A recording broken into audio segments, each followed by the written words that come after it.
Hi there. My name is Alex Kirshner with Jason Kirk and Katelyn Heffler here on Beat the Odds for Odds Checker. Caitlin, I'm starting this video this week because I know it's a tough week for you. Your Alabama Crimson Tide, your beloved alma mater, they're playing in the college football playoff. If they don't win it this year, it could be a whole year until they get back to the playoffs. So this is a big moment for you. I mean, this only comes around literally every year for Alabama fans. Are you nervous? How are you feeling? I'm not nervous. I'm excited for this game. This year, though, has been kind of a roller coaster with Bama. So my emotions have been everywhere with this team. You lost the whole game this year. But the fact that we are here, I'm excited, and I think we got it. I think we're gonna win the national championship. I'm not worried right now. Hopefully I'm not jinxing them, but no, I'm excited. I'm ready. Cincy, they said that they want Bama, or no, Bama wants them. So I don't know about that, but I'm excited for this game. Do you have any fears, any anxieties whatsoever about Cincinnati? No, not about Cincinnati. I do have some fears, though, about Alabama due to their performance, very inconsistent this year. But I think they'll pull it together. So, yeah. Okay. Well, I guess there's no prop that we can play in any market for Caitlin's blood pressure during the game. But if we could, I would say that your blood pressure seems like it'll be low. I mean, we're going to have a heart rate of, I would say perhaps high 60s at the top. I think things feel fine. Jason, how are you feeling about the college football playoff semifinals? I think I feel pretty confident that they'll happen, which is that's pretty tentative for most of the other bowl games. But these games actually matter, So it feels like they're going to greater lengths to make sure that the rosters show up on the sidelines and all that stuff, and that there are referees and a football. And I think the games will happen. I think if there is a market on whether these games will take place, I'm gonna go ahead and say yes. Fair enough. Is it picking time for if these games actually happen? What we're doing with the spreads, what we're doing with the totals, perhaps? Let's do that. Okay. Well, Caitlin feels great about Alabama, and I think that Alabama will win as well. But I think that Alabama is being asked to cover a lot of points in this game, and this is my long wind up to say that I am on Cincinnati plus 13.5. in the in the Cotton Bowl semifinal. Alabama, of course, loves playing at AT&T Stadium in North Texas. They love playing in that stadium. They have won a ton of games there over the years. Despite COVID being able to throw a pretty big wrench into all of this, I actually think that this is a pretty reasonable matchup for Cincinnati, all things considered. That's a highly relative statement when you're playing Alabama, but Myjai Sanders and Curtis Brooks, a couple of the best edge rushers in college football on the Cincinnati defensive line. They are very well equipped to cause problems for a not kind of a sneaky, not great Alabama offensive line. Obviously, it's had its moments, but it's had a lot of problems this year with defensive fronts much lesser than Cincinnati's. I think that they are going to, believe it or not, kind of get after Bryce Young in this game. And I know that that's not a guarantee of success because it's Bryce Young. He is immortal against pressure, and he seems like he only gets better when defensive players get after him. But I think that Cincinnati is going to be kind of in his face throughout this game.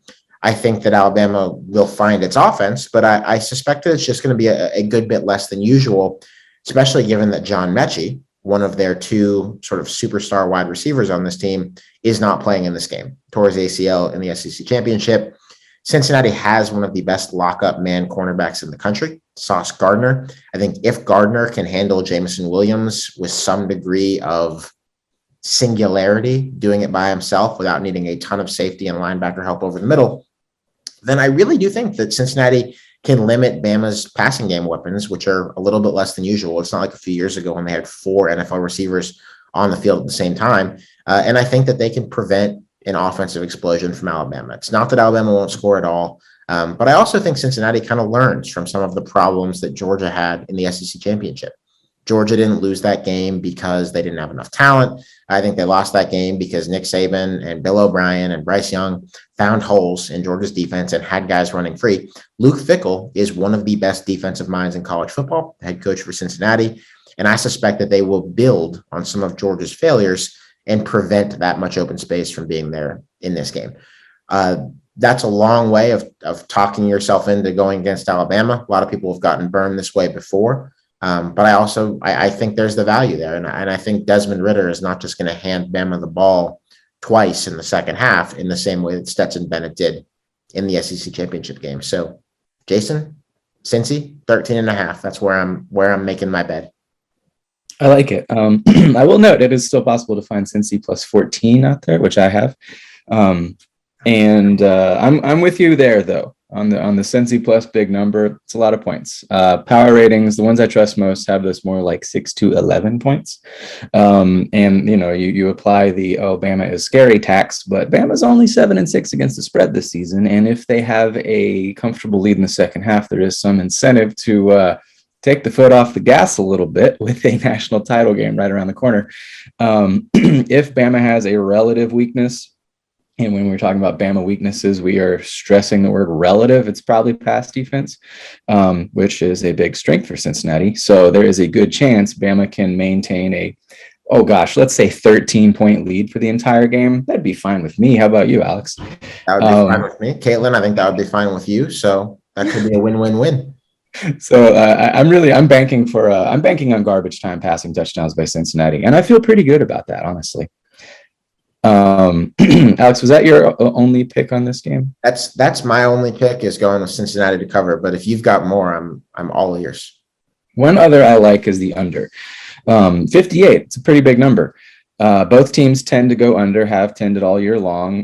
Both teams are coached by defensive guys who have been forced to come to grips with offense being a thing, and have done that very well most of the time. Both teams fairly balanced on offense. Neither uses a lot of tempo. I see this as a game where the under is significantly favorable by perhaps a field goal or more. I'm into it. I think that there's a way this game plays out where both offenses, for similar reasons, struggle to really get into high gear. I think that Cincinnati has fewer weapons at the skill positions than teams that have struggled to score against Bama do. I think that Alabama has had problems with defenses much worse than Cincinnati's. And I don't really see where Cincinnati, to your point, Jason, on the under being favorable, I don't see where Cincinnati is getting quick points in this game. Cincinnati has Alec Pierce, who's a pretty good deep threat wide receiver, but I don't think that Cincy's game here is going to be to try to bite off tons of yards very quickly. I think that they're going to let Jerome Ford, a former Alabama running back who used to be buried on the Bama running back depth chart, I think they're going to let him try to keep them in favorable downs and distances, and then let Desmond Ridder throw intermediate passes, 10, 15 yards, and try to win the game that way. Even if that works, that is favoring the under to a significant extent, because I don't think that you're going to see these 2-3 minute touchdown drives, at least when Cincinnati has the ball.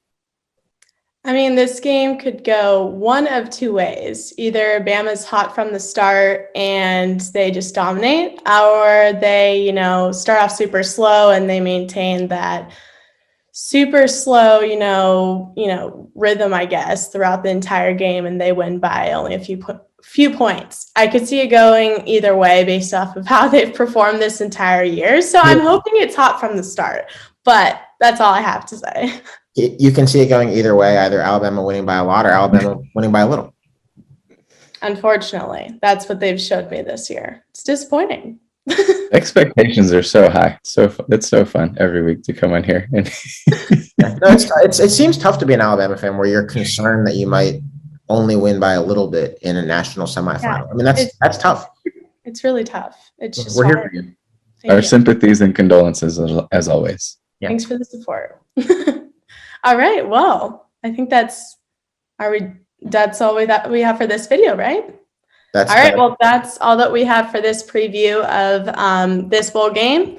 And we have another video coming up. So that's all that we have for Beat the Odds College Football Edition. Hopefully, Alabama pulls out the win, hot from the start. That's what we're hoping for.